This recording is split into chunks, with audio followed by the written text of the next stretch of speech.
Hey everybody, Greg Hamby here, your favorite lender, your host of the Texas Real Estate Roadshow. Today we're filming at Perry Homes in Cross Creek Ranch, and I have a special guest, Richard Luebeck with Red Lion Realty.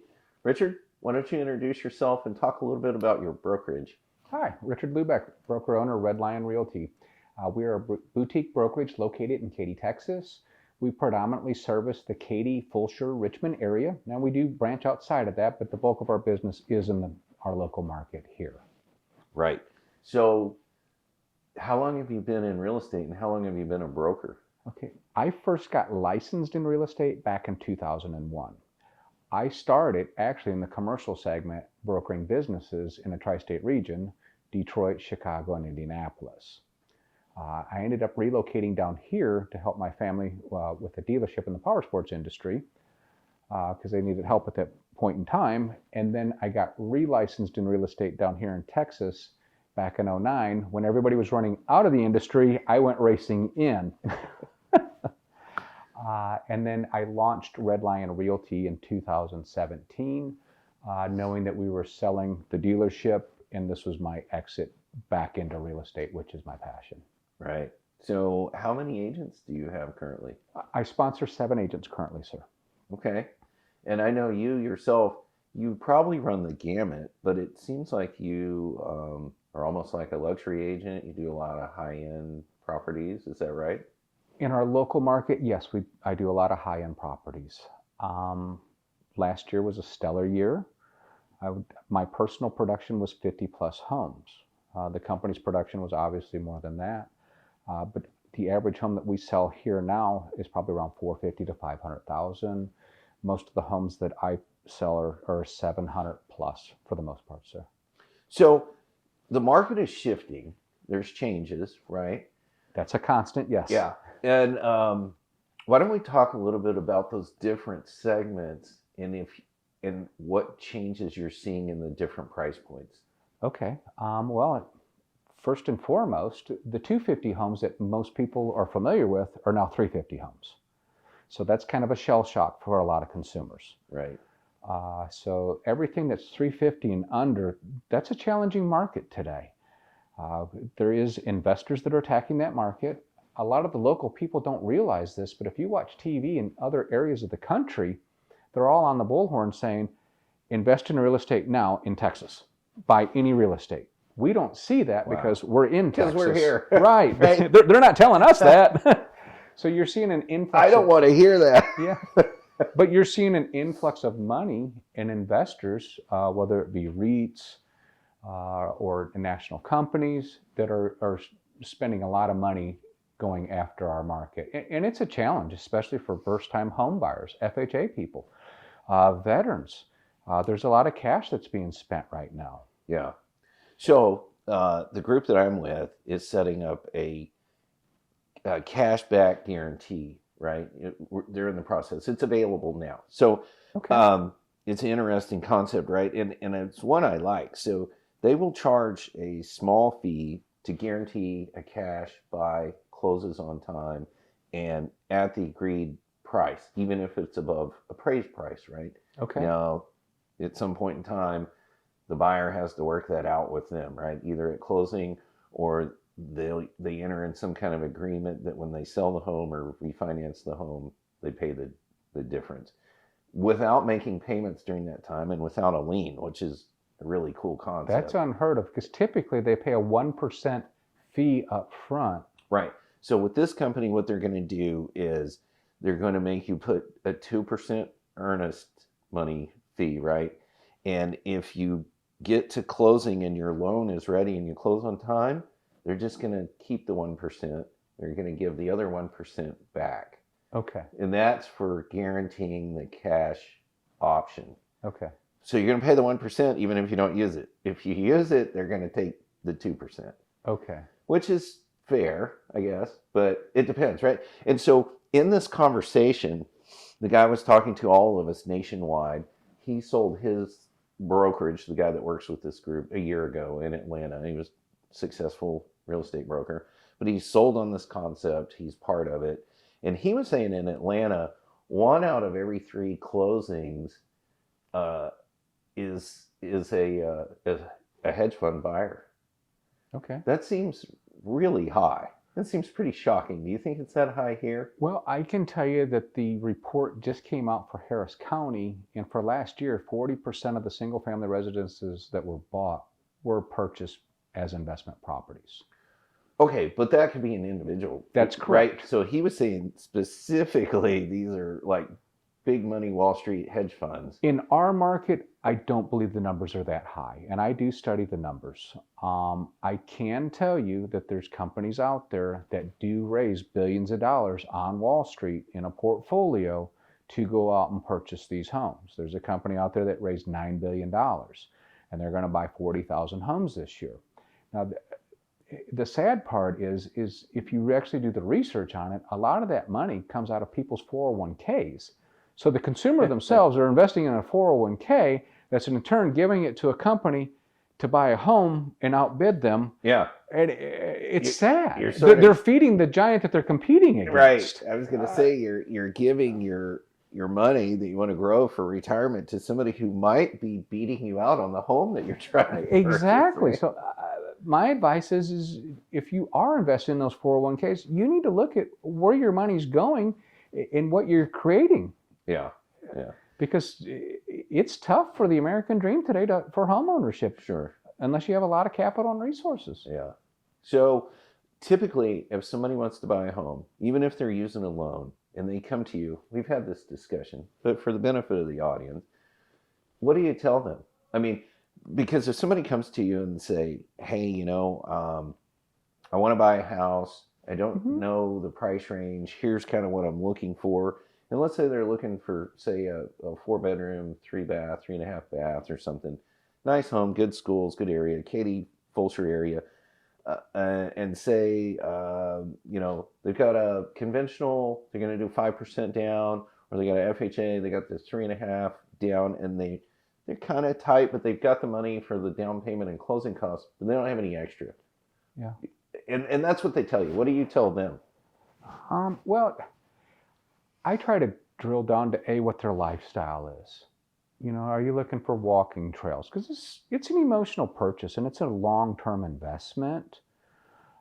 Because, we're in a beautiful home today, but in the grand scheme of things, this is just boards, nails, and sheetrock. But it is going to be somebody's home. So if I can drill down and find the location of the home, the school that they want to be zoned to, the neighborhood, the amenities that they're looking for, and then if we can check 85% of the boxes on the home, because there is no perfect home out there. I wish there was. It would make my job 100 times easier. But I try to do all the back-end legwork with them, so it makes it more of a seamless process. Sure. Because a lot of times they'll roll into a neighborhood, oh, I'm not living here. Or they roll in, man, I love to live here, but in the same sentence, their eyes and stomach don't match one another either. Yeah. And sometimes I do have to shell shock them. It's, all right, from everything that you told me, that's $1 million purchase, but we have a $500,000 budget. Sure. And yes, this is going to check all your boxes. And I don't create the market. The consumers do. I just play in it all day, every day. These are a tough, frank discussions, right? They are. I'm working with a realtor right now. I know her well. I've worked with her for years. And she has a client who is her little sister's best friend, right? So it's sensitive. Yes.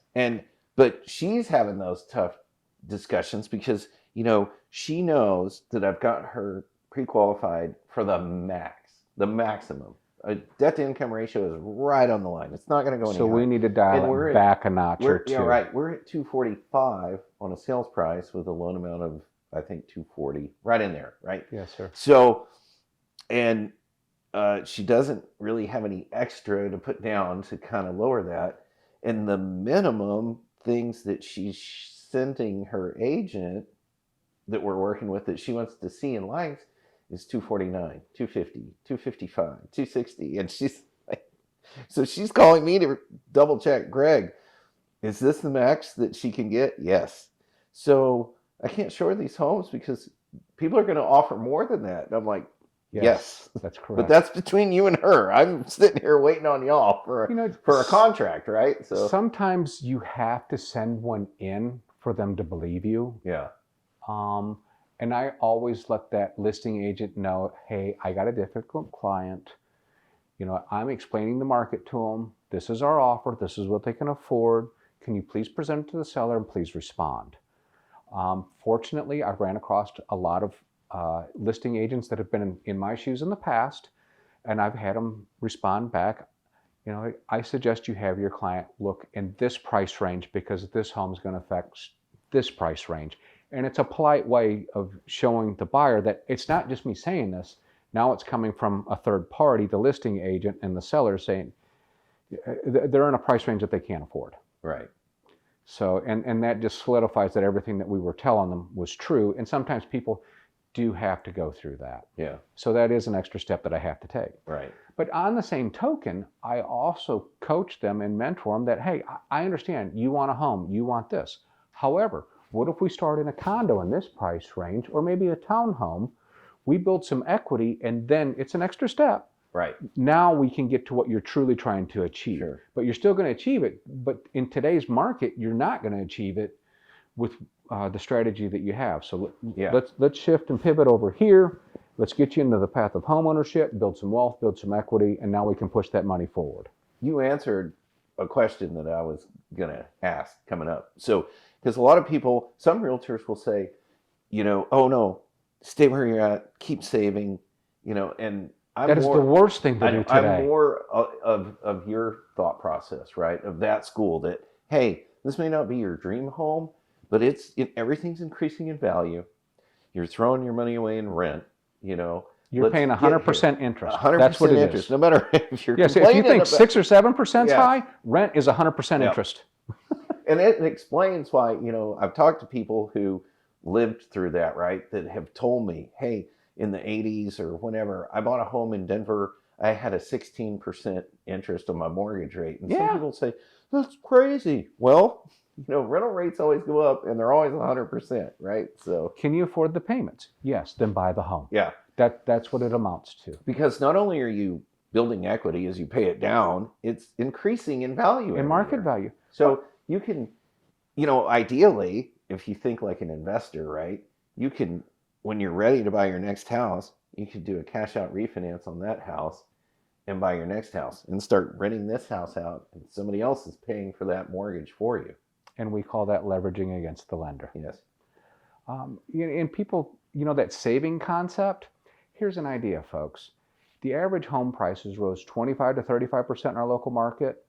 So that 250 home that became the 350 home, and I'm just going to use simple math, that's $100,000. Yeah. So if you take $100,000, you divide that by 12, can you save $7,600 a month? Because that's what it would take to keep up with how the prices went up. That's right. And that's just to keep up. Yeah. Yeah. The average person can't save $7,600 a month. That's amazing, because normally before all this, the average appreciation was what, 3 to 4%? 3%. Right? That's pretty normal. Correct. And I think historically we're headed back to that, but it's going to slow to that, because this year it'll probably be what, 12%? I'm factoring probably a little bit higher, because actually if you look at the market today, and I work with a lot of new builders such as Perry, who provided us this lovely home today in Cross Creek Ranch in the 65-foot section. I just want to give a quick shout out to them and Please the salesperson, Moses Francis. They were very gracious in sponsoring this. Thank you, Moses. But with that said, working with the new builders, there's limited inventory. Typically, the inventory that comes up is one that broke out. The financing fell through because they didn't lock their rate. Something happened. Sure. Right now, most of the stuff that I do today is not going to close till the end of the year. So this year, for the most part, is over. And it's still climbing. The plateau's coming. I don't know when. I don't see it this year. I see it pushing into next year sometime. Right. So we still have supply chain shortages. So you think we'll still see maybe like an 18 to 20% increase this year? I believe so, even with the rising interest rates. Sure. That has not slowed down the demand. You know, these interest rates are not terrible. They're not even back to normal. The 30-year historical average is 7.79, and we're at 5.25, 5.375 right now. My last home, I refinanced it to 6%. Now, this was a few years back. Right. And I was ecstatic to get 6%, and people are complaining about it today. Yeah, they will. So, hang on. I had a thought on that. Let's talk about Perry Homes a little bit. Sure. I've done a lot of business with Perry Homes over the years. They're in all the major developments. They typically have a model home in all the model home parks. A couple of the things about Perry that people aren't aware of that you don't see when they build a home. Most builders build their foundation at 25 pounds per square inch pressure. Perry builds theirs at 3,000. So it has a stronger foundation, less settling, less future problems. And they also use a number 2 grade lumber, which is more expensive, but it's a better lumber, better quality. So if you really look at the structure of your home, that's where the meat and potatoes is in your home. They really take it to another level. And there's a lot of great home builders out there, but I would advise you exploring Perry Homes. Their fit finishes, they're very modern, they're very forward-thinking, they're user-friendly homes. I mean, we walked into this home this morning. How warm did it feel to walk in this home? Oh, it's gorgeous. It feels is. like you're coming home, even though I'd never been here before. Yeah, so I highly recommend you check them out. We're in Cross Creek Ranch today. They're in Jordan Ranch. They're in Ellison. They're in every major community out there. And I highly recommend that you take a look at Perry Homes. Okay, so speaking of new homes, let's hit on 2 other topics along with new homes. Sure. Especially somebody like Perry is a good builder and trustworthy. However, there's 2 things that I think all consumers or potential buyers should do, even with work, going the new home route, right? Okay. And I'm going to let you answer why, but I'm going to put this out there because I believe that they should still have a realtor representing them, and that they should still get a home inspection done. Absolutely. So now, why don't you tell us why for both of those? The good home builders will absolutely agree with everything Greg just said. They're actually going to advise that buyer to do that. It's the right thing to do. There's home builders out there, they're going to tell the client, you don't need an inspector, you don't need a realtor, we're going to get you a better deal. They typically don't want you to have a realtor, and a realtor's licensed, they're trained. They don't just hand those licenses out to anybody. They know the questions to ask. And they also know that when the realtor's involved, if there's a sleight of hand or a shell game, they know they're going to tell more people. Check out the Google reviews. When you have a realtor, let's face it, folks, when you walk into a model home park, it's like going to a car dealership. You don't know what you don't know. And those salespeople there, they are sitting there to maximize that builder's profits. They work for the builder. That's what they do. Yeah, they are helping you, but they don't represent you. They don't represent They represent the builder. They represent the builder. That's right. And then they're going to say, oh, but we hire a nonpartisan third-party inspector that's going to go through the home, so you're wasting your money on the inspector. Well, who's paying that inspector? That's the builder's inspector. They Right. represent the builder. Another thing that I hear all the time is if you use our lender, we're going to give you X amount of closing cost. Well, dig into it. 9 times out of 10, they're just marking up the rate, or they're charging a higher loan origination fee. It's your money that they're giving back to you. Yeah. Here's my question. All right, I use your lender. Give me the best rate possible with the lowest amount on the origination fee. Just take 10 grand off the price of the home. They won't do that. Yeah. Because that's real money and it's their money. Yeah. They're happy to spend your money. So 9 times out of 10, your lender can give you the same thing. They're just going to mark up the rate to give you the credit at closing. Yeah. So the other thing is there's plenty of profit. I'm not beating up on the realtors, but there's generally plenty of profit in the home. And if you don't have a realtor, you may not realize that. Most of it have it in their marketing budget. Yeah. Yeah. So whether they spend it on the realtor, they're 99% of the time, they're not going to give you a better deal. You're actually going to pay more and you're going to get less because you don't know about the blinds, the sod, the sprinkler system. Yeah. There's an array of things that goes on in a home that you're not privy to. And again, if they don't spend it on that realtor, they are still going to spend it through their marketing budget elsewhere. Sure. So that money's still spent with most builders. So I just had a conversation last night with a realtor I work with, and he's like, well, this is not normal, and it's not, especially in this market, right? But and he said maybe they had already overpriced it, or maybe every so often, periodically, the builder increases the price on the same floor plan, right? And from one day to the next, it might go up $25,000. I've seen that. Yes, Yeah, that's correct. And so he was telling me, he said, hey, I just closed a new home build. I don't remember who the builder was, but the point is, they signed a contract for $40,000 less than the list price, right? From when the buyer stepped foot in the home. And without a realtor, that's not going to happen. I mean, I'm just going to say it. You might individually get them down 10,000, or right. you just don't know. Like you said, you don't know what you don't know. But Right. the realtor knows, right? Like, hey, right. last week this house was $30,000 cheaper, and even then, I believe you had some wiggle room. So here's our offer. Right. And they took it, right? So. Right. Yeah, where the average consumer, they just walk in, they get under the ether is what I call it, and they don't know what comes with the house, what doesn't come with the house. Sure. You walk into homes all the time starting at $400,000. Well, yeah, the base price is, but there's $200,000 in extras in it. So you buy your alleged $400,000 home, and why does this have brass? Why is this countertop green? Because that's all builder grade stuff. Yeah. You didn't buy the $200,000 in the upgrades. I wanted the model home. Yeah. Everybody wants the model home. Everybody wants the model home. But, the model home has generally every upgrade imaginable, and that's just not reasonable. Yeah. I mean, sure, it is awesome. I mean, this house is awesome. It is. It's a beautiful home. I want the model home. You probably do too, Richard. I would definitely live in this home. I don't know that I want to pay for the model home. I want to own it, not buy it. Right. So why don't you just tell me, some of the things you're most passionate about in your job at different levels, right? Like working with the clients, running your business, working with your agents. I'm very curious because being a broker puts you in a different situation than if you're just an independent agent, right? With nobody else to be concerned about. So I wear a lot of hats. Yeah.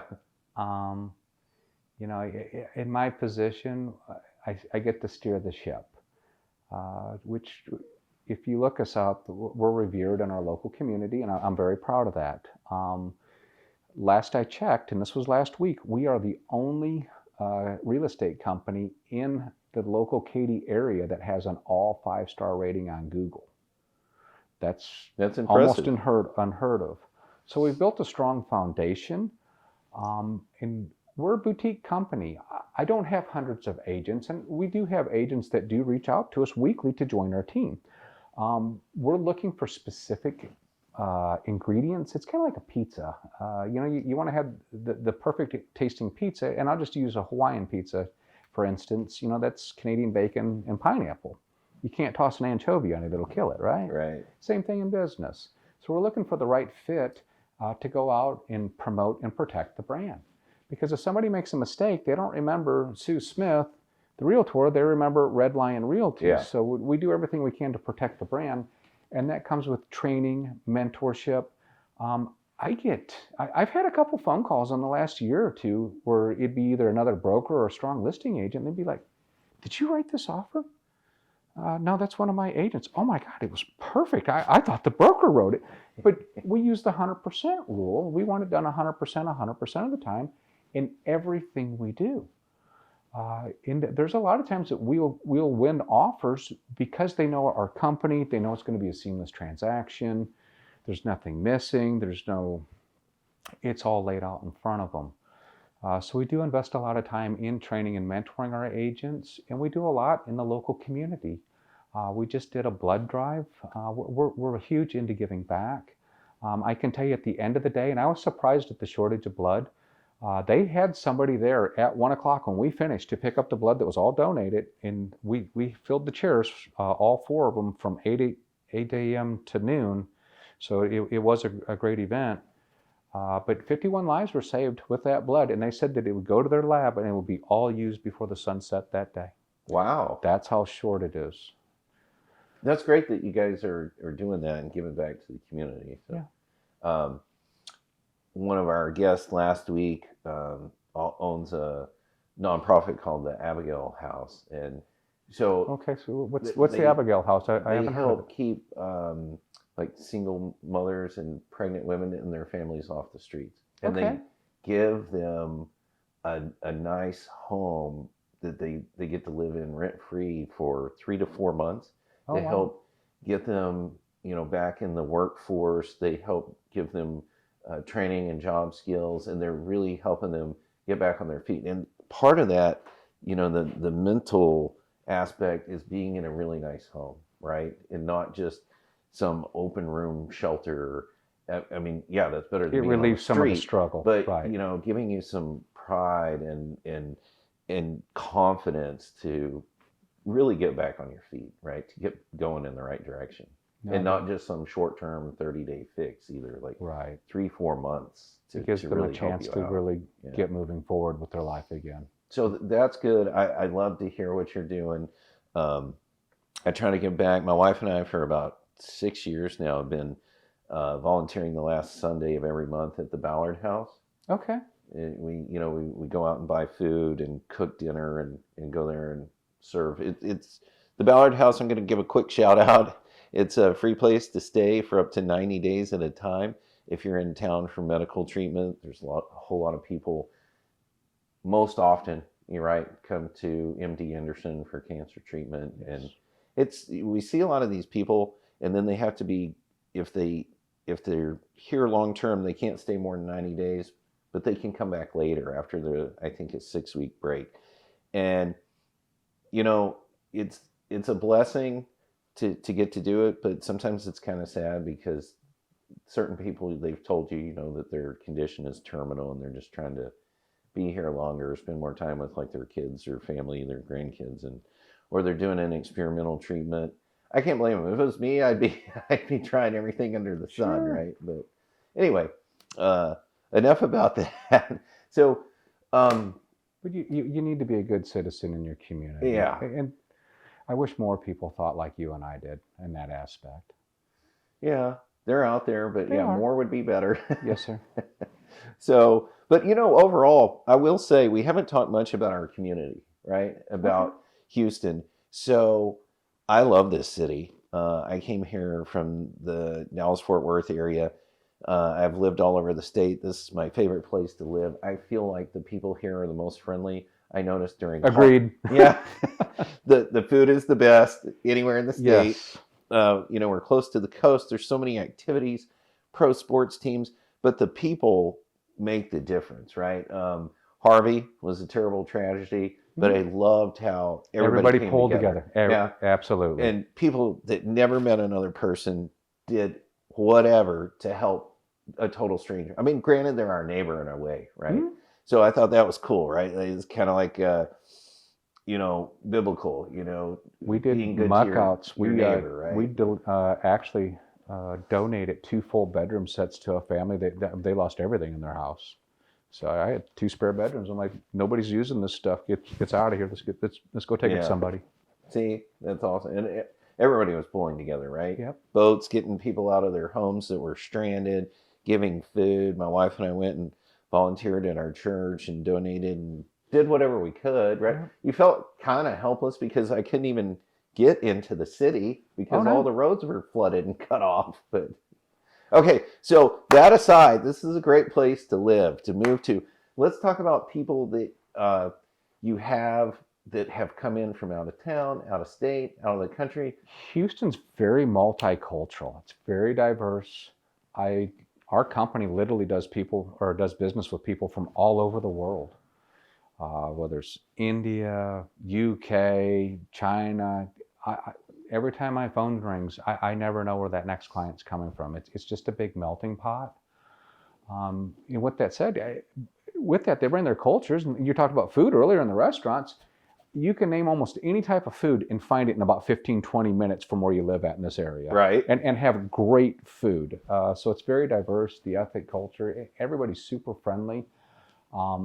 There's a lot of people it's a mass exodus in different parts of the country. Everybody's trying to come to Texas. Yeah. And Texas is kind of like its own little country, truthfully. Yes.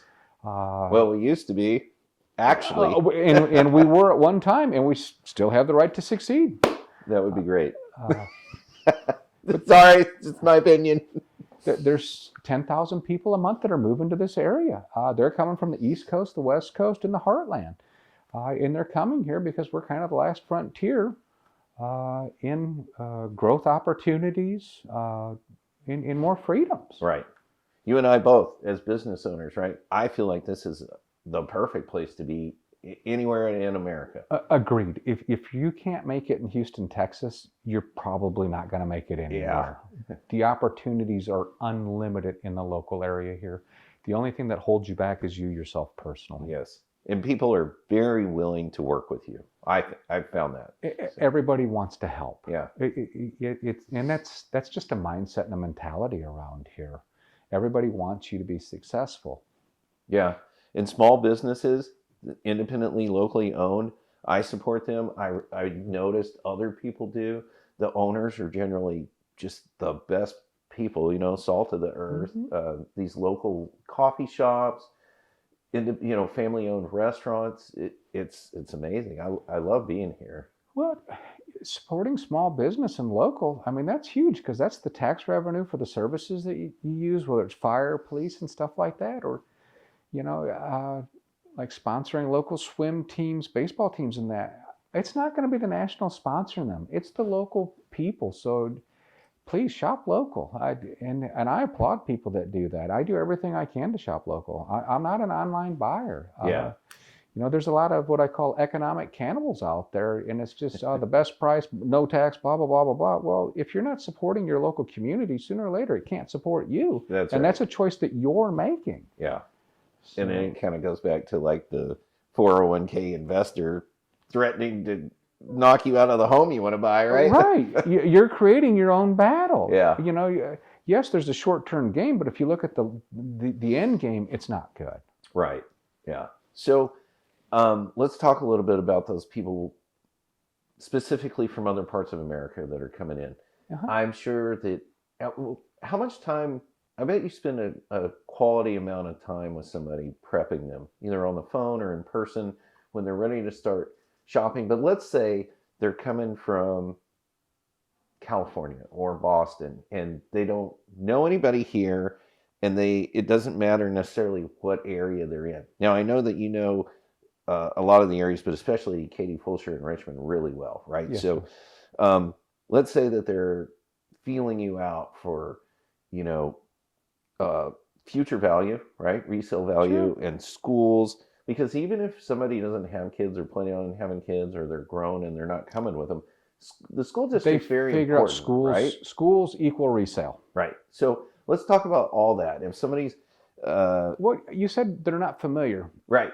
I would disagree with that, because typically where I start with most people that aren't from our area, they typically ask for the same neighborhood. Really? I want to live in Cinco Ranch. Okay. Well, it's an international neighborhood. It's nationally known. It's internationally known. People from all over the world. Yeah. Okay. And that's true. I didn't think about that. So we typically start with that conversation. You can start there, but there's great areas, and I'm sure you share that with them. Hey, are you interested in, something that's maybe 5 minutes outside? Or, because Cross Creek Ranch is great, right? But most people haven't heard of that one. Correct. And the one that we're in, right? So. Well, and Cross Creek Ranch, it's the same builders that built Cinco Ranch. This is the new Cinco Ranch, but it's Cross Creek Ranch, right?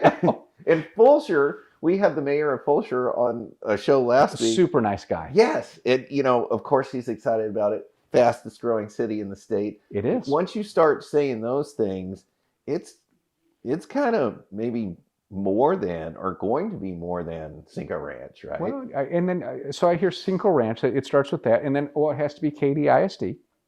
But Lamar Consolidated, if you look at what it was 10 years ago and what it is today, yeah, the new Cinco Ranch is Lamar Consolidated. Yes. They have great schools. Yeah. And this is zoned to an exemplary school. Was it Huggins Elementary? It's one of the best elementary schools out there today.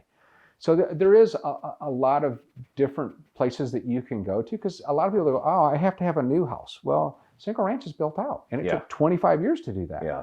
I can't get you a new build. And then, I'm looking for a deal. I don't want to pay over asking price. Well, we need to go to a new build because Most stuff today on resales is 25, 35, up to 50,000 over, predicated upon the home location.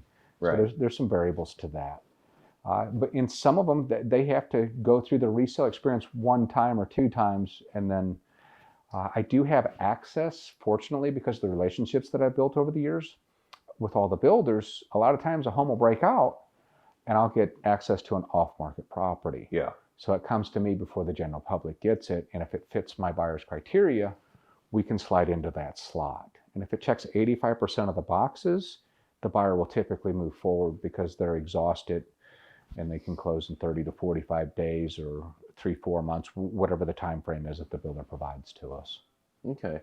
So I'm curious, are you personally yourself and with your team seeing and helping more people buy homes to move into, or are you helping more investors? And I don't mean big Wall Street money, I mean individual, The investors that we work with are typically the mom and pops. Yeah. They have a portfolio of a couple homes. Sure. And they're using it basically for retirement passive income. So, but would you say that's minimum? I And would the say bulk of that's your minimum. The bulk of business our is people business buying homes is to live for in? single family residences. That's Yeah. correct. I would say that's probably about 90% of our business. So have you been putting very many people in condos or townhomes? This is just purely a curiosity question. Yes.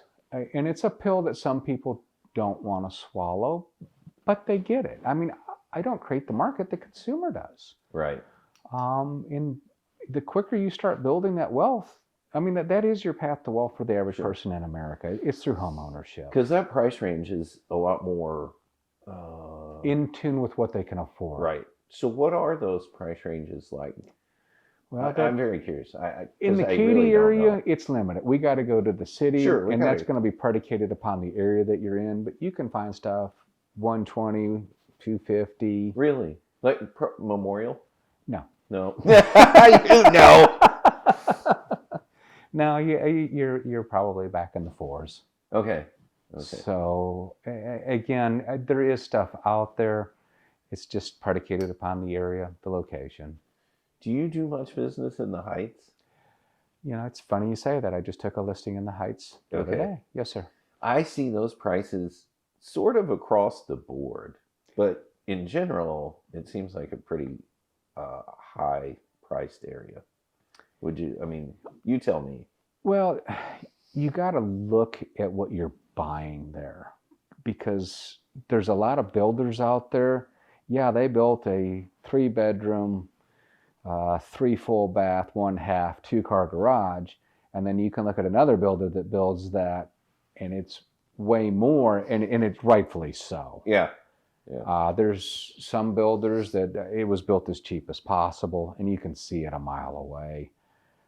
But you're right, it's very spotty over there. I mean, you can literally be on the same block. You'll have a row of homes. These are worth $700,000 to $800,000.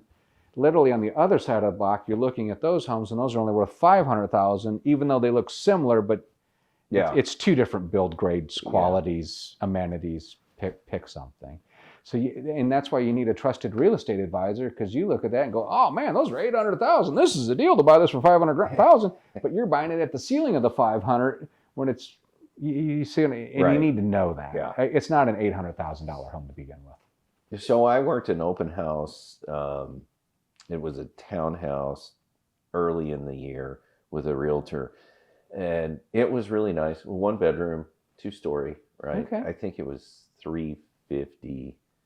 But and she was getting traffic. What was interesting was somebody had lived there, right?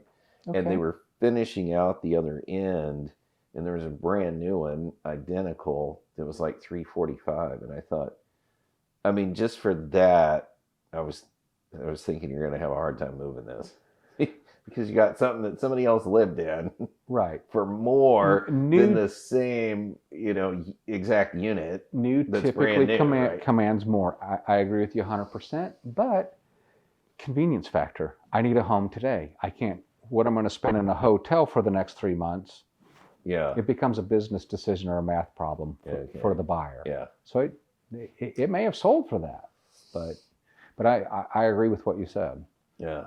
So on my end as a lender, I see some of this. I'm curious if you do. Are you familiar with companies or products like Ribbon or Zoom Casa? So Zoom Casa will come in and buy your existing home and clear out your mortgage, right, and give you most of the money then without you having to move out or sell it. They'll give you the rest when you move out and they sell it. But that makes it easier to buy the next house, right? So sometimes that's the only option somebody has because they can't qualify for both mortgages.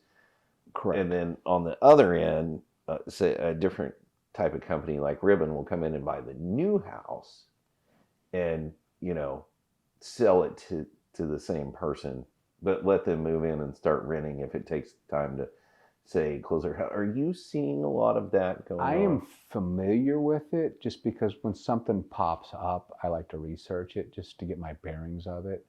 I've personally not been through one of those. That's what I was getting at. So fortunately, if you go back earlier in our conversation, a lot of what I do is in the higher end. Yeah. Those people have the financial capacity to sell their home, buy a home. Most of them are buying their home and then letting me sell their home. Yeah.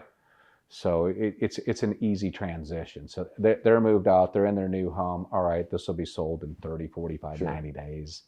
And it's just... So let me ask you, because you probably didn't walk right into that type of buyer when you immediately got into real estate. No, I did not. Maybe You're did. correct. Maybe you did. Maybe you maybe your angel touched you and said, "Here, Richard, we're going to start you off in the $1 million." Well, actually, I did go backwards in real estate. I started in brokering multi-million-dollar companies. Yeah, because you started in commercial and business and then brokerage. I went back to residential. But when you got into residential, you didn't start at that level, probably, did you? A lot of those properties back then, you could buy or sell homes $125,000, $150,000 back in 2009. Right. It wasn't that long ago. Yeah, yeah.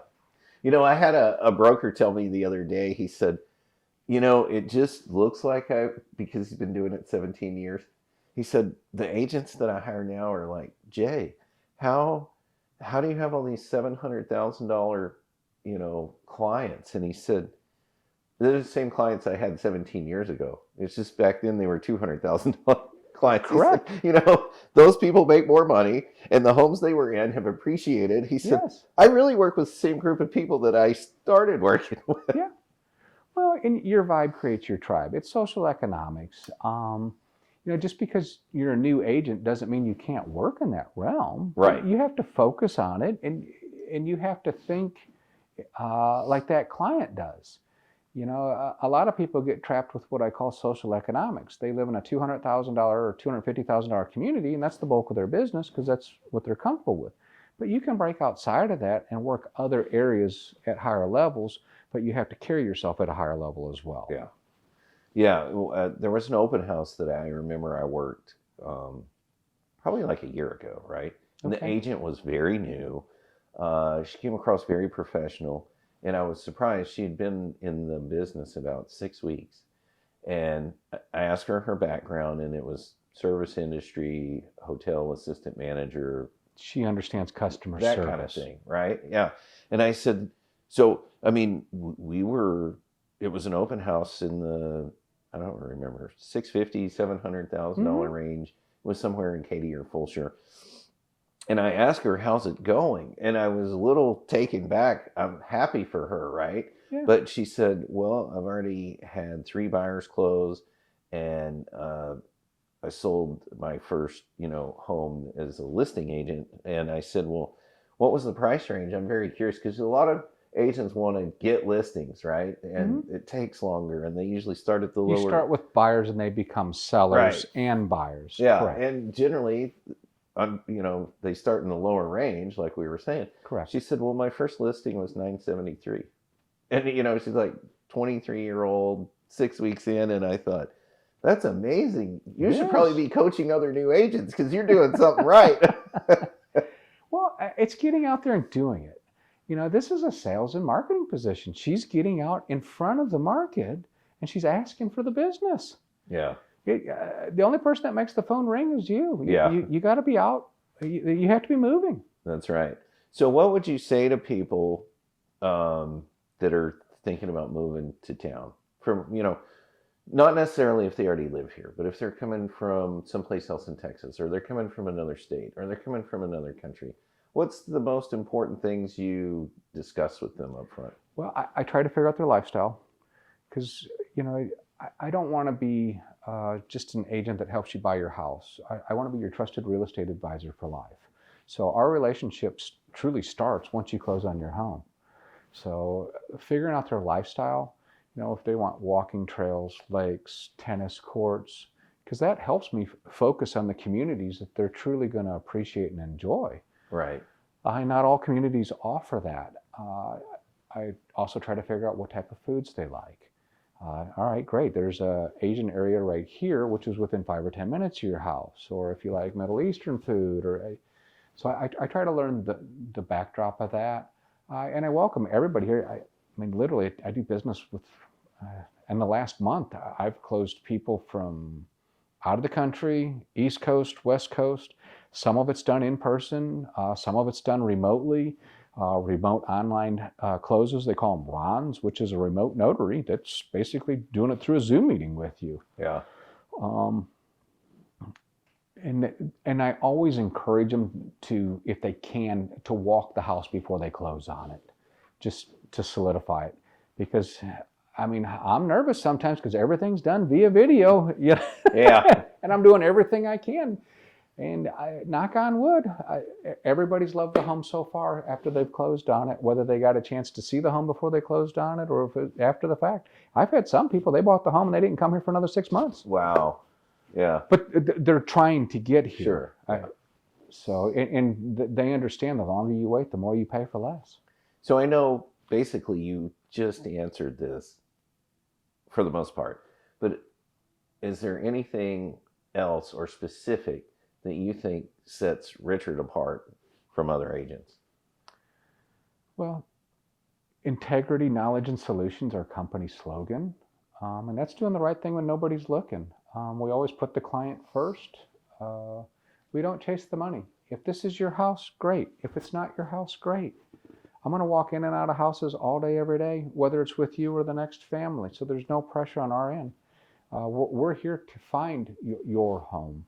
Where a lot of agents don't want to do that, or they don't want to pick up a tenant to put into a home rental. Well, that's a waste of my time. No, it's not. That person, that's their first step towards home ownership.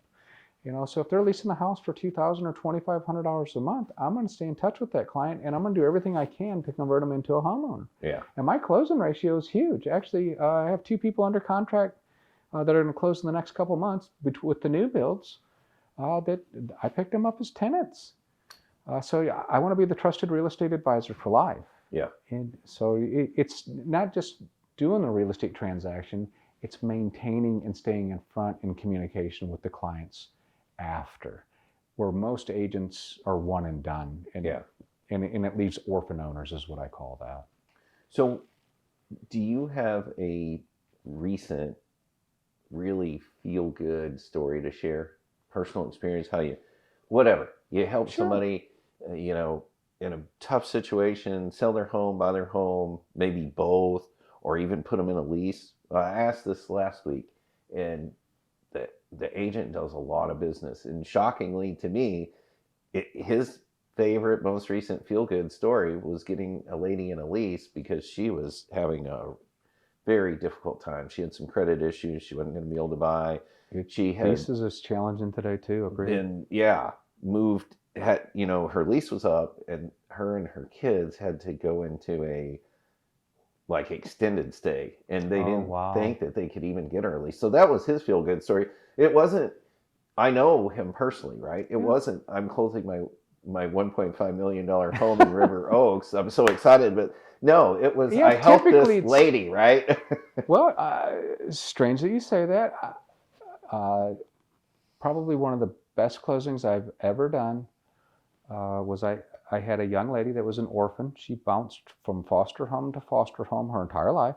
She never truly had a home. She was a single mother with a daughter that lived in an apartment. And she fired 2 or 3 realtors. I was referred to her by one of her friends. And it took a little while for her to build trust in me, but we did land her home, and it wasn't a multiple offer situation.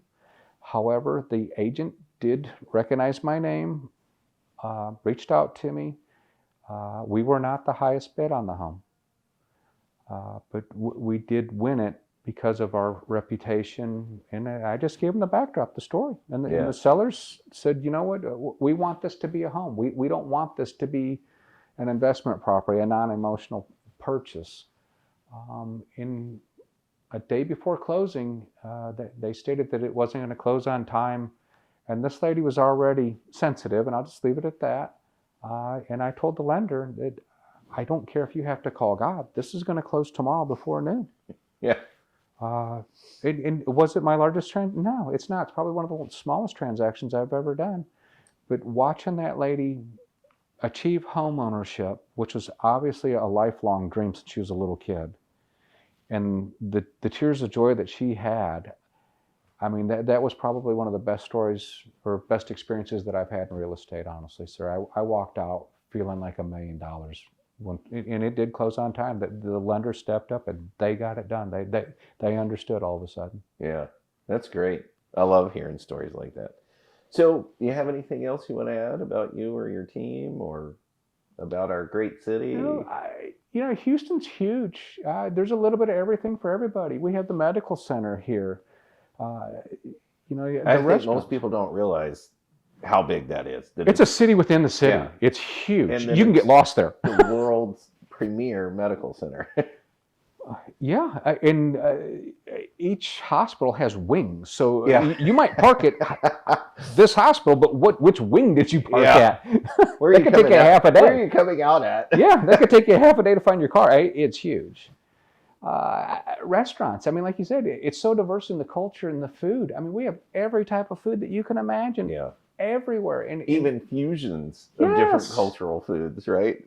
Food trucks. I mean, look at the Rave-On food trucks. Yeah. The Art Museum District, University of Houston, downtown. Yeah. We have the rodeo. University, the branch of A&M downtown, right? The horse track. I mean, there's just so many. The dog track. The dog track. Galveston, the Pleasure Pier, Kemah Boardwalk. Yes. We could go on and on, right? There's so much to do, all within 30 minutes of where you live at. I mean, you can't explore the city in a year or 2 years. It takes about 10 years to really learn this area because it's so diverse. There's just so much to do. Sure. We didn't even talk about the Woodlands, Lake Conroe. I mean, you could get right. Yeah, Houston starts at about Conroe and it goes all the way down to Kemah. Mm-hmm. And then if you go basically Brooks, you're almost out to Dayton today. It's all rooftops and businesses in between. You can't tell that you've left the city in any of those areas. Yeah, exactly. So if somebody wants to reach out to you, they should after this. I know that you're a great real estate broker, great agent. Thank you. Very personable, very professional, and you cover all the bases. So how would somebody go about getting in touch with you? Our website, which is redlionrealtygroup.com. We're also on Facebook, YouTube, TikTok, Twitter. We're on all social media. And you can call or text us at 832-646-2886. We'd love to work with you. We're a family-run company, and we put a personal touch to everything. Just on a side note, there's 47,000 agents that are in the Houston area. For the people that are familiar with Dave Ramsey, there's only 3 of us in our local area that are Dave Ramsey endorsed and trusted, and I'm one of the 3 agents out there. So we really care about our clients and look out for their financial well-being. That's excellent. Thank you. Thanks for being on the show, Richard. I appreciate your time. All right. Thanks, Brad.